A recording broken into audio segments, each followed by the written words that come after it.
everyone, welcome back to my channel. I'm Renz, and today we're diving into a fundamental concept in Excel, cell referencing. Whether you're a beginner or just need a refresher, this tutorial will cover everything you need to know about referencing cells in Excel. So let's get started. First up, let's talk about relative cell references. This is the default type of reference you use in Excel. Whether you copy a formula with relative cell references, Excel adjusts the cell's references based on the new location. For example, if you have a formula in cell B1 that says equals A1 and you copy this formula to cell C1, it will automatically change to equals B1.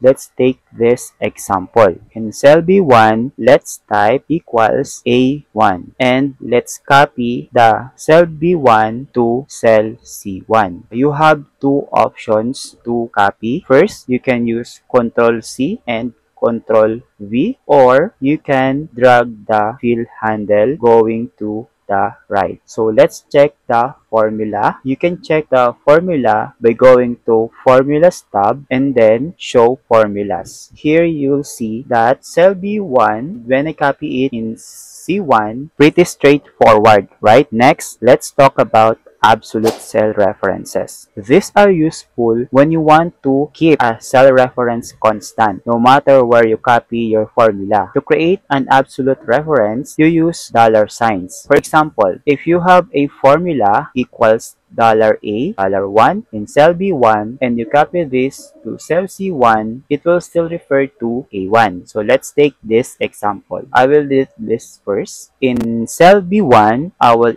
enter A1. How can we make this formula or reference become absolute? You can simply press the key combinations of function and F4 on your keyboard.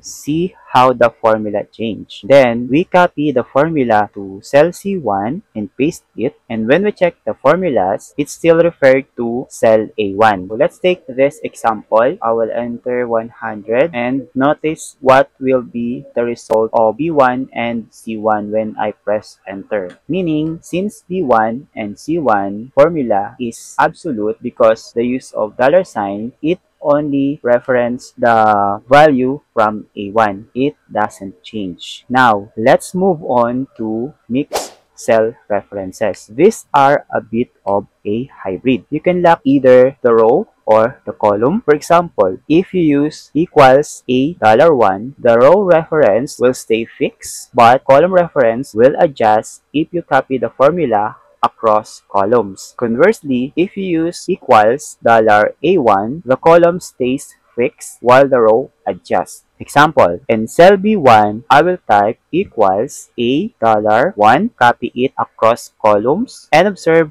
how only the column reference changes. Here, A1, you're going to check cell C1. You will notice that column only changed because it doesn't contain a dollar sign. Only the number 1 or the row 1 stays fixed. It same goes when you use it in rows. Understanding this cell references is crucial for efficient Excel use, especially when working with large datasets or creating complex formulas. Practice using these different types of references to see how they work in various scenarios. That's it for today's tutorial on cell referencing in Excel. I hope you found this helpful, and if you did, please give this video a thumbs up, subscribe to the channel, and hit the bell icon for more Excel tips and tricks. Leave a comment if you have any questions or suggestions for future videos. Thanks for watching, and I'll see you in the next tutorial.